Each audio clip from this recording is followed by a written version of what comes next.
Be me. College. Get lucky and college hires me while in college to run their help desk. Oh yes, I'm getting my loans paid off. Move into office. Have a normal IT existence, except there is a small metal door in my office inside a cabinet. Open it up with boss one day. Goes into space between walls. Pitch black every way. Think nothing of it. 3 months and I start getting pungent shit smells in my office. Luckily other people smell it too. I hear laughing and giggling sometimes next to me, but then woman's restroom is next to my door. Office starts complaining to management about the shit smell, giggling, pounding and noisy women. Yeah, we will do something about it. They send an email PSA. Thanks for nothing. Shit smell is getting rank. I can no longer hold meetings in my office. I need to work in the tech lab now and it's playing havoc. Management is worried about a busted pipe, so they close down women's restroom. They are puzzled who's using it because there aren't any women in the entire building. Shit smell doesn't go away. Management is freaking out, has plumbers tear out the men's still nothing. Eternal turd wafers. Finally summer comes. We crack the windows because we are dying. Plumbers ask for access between the walls. They are checking something. Open up the metal door, and the most overpowering stench just flows out. Some fucking maniac had been shitting between the walls and making turd art for an entire year. Painting turd murals, writing poems and turd on my door. Even living there, complete with sleeping bag and lamp and rows of piss jugs. Leonardo shit Vinci has so utterly destroyed the space between walls management says fuck it and renovated the women's bathroom after knocking a hole in it for access. They always suspected a guy, but I heard women giggling all the time.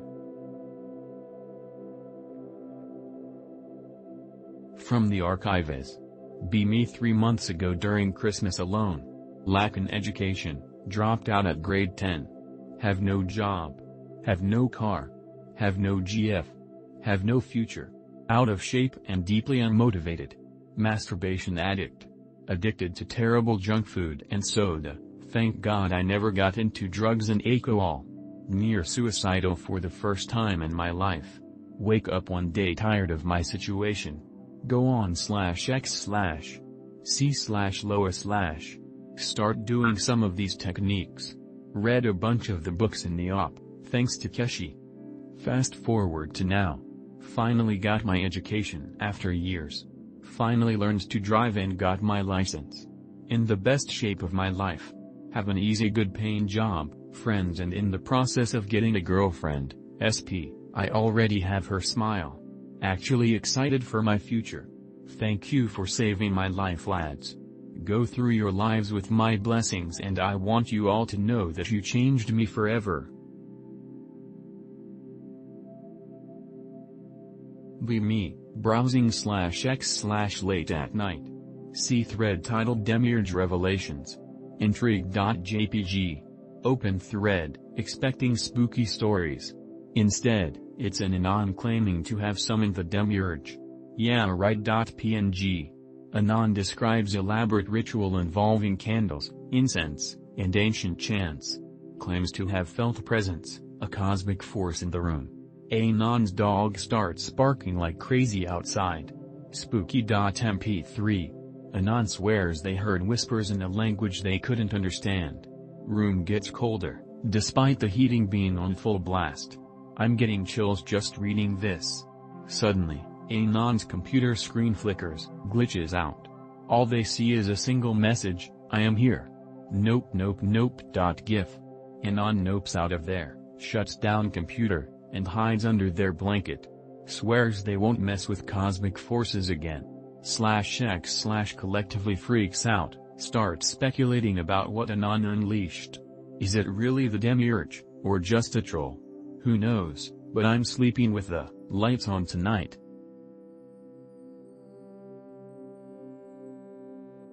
This happened to me as a kid, not very exciting but I still think about them from time to time. Be me. Be around 8 or 9. Me and my family have gone camping in the Victorian bush, Australia, for Christmas. Everyone in my mum's family is there, grandma, grandpa, uncles, aunts and cousins. First camping day is going fine, tent set up and all that jazz. Having fun at night with my cousins and cooking marshmallows. Parents and grandparents are getting drunk and singing and playing music. Classic Aussie stuff you do while camping, or any night really. It's really late, around 1 a.m. Suddenly everyone hears this guttural, loud growling. Sounds like what I can only imagine a lion or tiger sounds like when they're dying. Everyone immediately gets spooked. Adults grab some torches and shine a light on the creature. Nothing.jpg. The sound is still emanating from where the adults are shining their torches. My uncles both whispering what the fuck under their breaths. There's a large black mass. I can only describe it like a silhouette of a massive, car-sized creature. Keeps growling but eventually backs off. Family goes back to chilling and drinking. BC, we're Australian. Everyone in my family can corroborate this story. They all remember it, and I have told it as they, and I, recall. Now that I think about it, I have a lot of spooky stories about camping in Victoria, my state. Worth noting, there's a rural Victorian legend of pumas being loose in wilds when some were brought over in the 1800s. Anyway, I'll tell you guys more stories if there's any interest. Not the best storyteller, but maybe that lends faith to the truth of my words. I don't know that this is exactly spooky, but it is strange. When I was about 16 I had a months-long period of intense, inexplicable paranoia. There were no drugs involved and I have never been diagnosed or treated for any mental illness, plus I've never experienced anything like it since, almost 20 years ago. I had this constant feeling of being watched, as in spied on. Not from government agents or gang stalking or spooky ghosts, or anything in particular, to be honest. Just something or someone. I got nervous when alone, even in public, or when a family member was asleep in an adjacent room. I would peek through the window from behind blinds to look for anything suspicious. I was afraid to mention it to anyone as I was sure they'd think I was delusional. And I would say that I may have been delusional if not for two odd events that occurred, one observed by me and one by a third party. Me, 16. Late summer or fall, maybe September or early October. About 6 p.m., asked to take the trash out to a can on the back deck. The deck faces the backyard, bordered by acres and acres of woods with marshland behind that. Put the trash in the bin and stand on the deck looking toward the woods. Hear what sounds like radio chatter coming from different parts of the brush? As if 3 to 5 different people were talking over the walkie-talkies. Can't make out what they're saying except copy and over at the ends of sentences. Clearly hear he's listening in the middle of a jumble of words. The radios are so loud that they kind of echo. Freak the fuck out, go back inside. I have literally never told anyone about this until now, because it seems ridiculous. The radio sounds were so loud that if what I heard was real, they must have known I would hear it. I don't know what to make of it. The other event is a bit more concrete and was observed by someone else. Me, Zypelfleet Norp.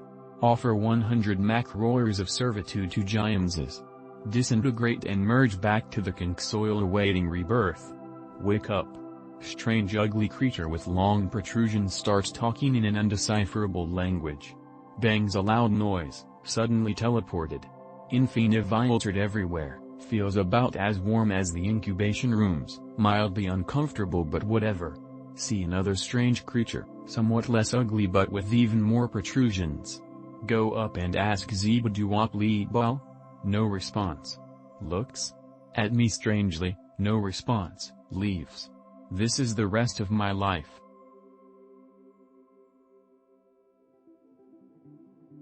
Brothers.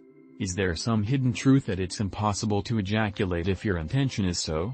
Me. Started semen retention like 3 weeks ago. Ever since I started I keep having sexual dreams, getting BJs, threesomes, choosing from dozens of women who to be with etc. Every time I'm about to come I gain a moment of complete lucidity and then it's like a split-second decision, and I always decided to stop and just woke up. Eventually had a dream where I coomed. Stopped having dreams again for days, and eventually fucked around and coomed. This actually drained my energy like I didn't think. I was in disbelief how tired I felt and that I used to be like this all the time. At first I started SR as an experiment, but this finally made me realize that it's not a meme and decided this is how I'm gonna live from now. A few days pass, another sex dream comes and again the same thing happens. Just as I'm about to come in that second I gain lucidity and I just decided to not come. Onions. Does anyone else have this experience? At first I thought I just got lucky to gain lucidity and stop, but it seems like if you have the intention to not come it's impossible. This isn't necessarily a story but more an admission of something retarded I did. I guess it's a cautionary anecdote. Be me. Summon demon. Think demon is cool. Eventually get crush. Begin associating image of demon with ideal girlfriend in head. Things go south. LBRP demon. Now have to play chicken with my own mind to avoid thinking about said demon while jerking off. The occult is serious business and I am an unserious person.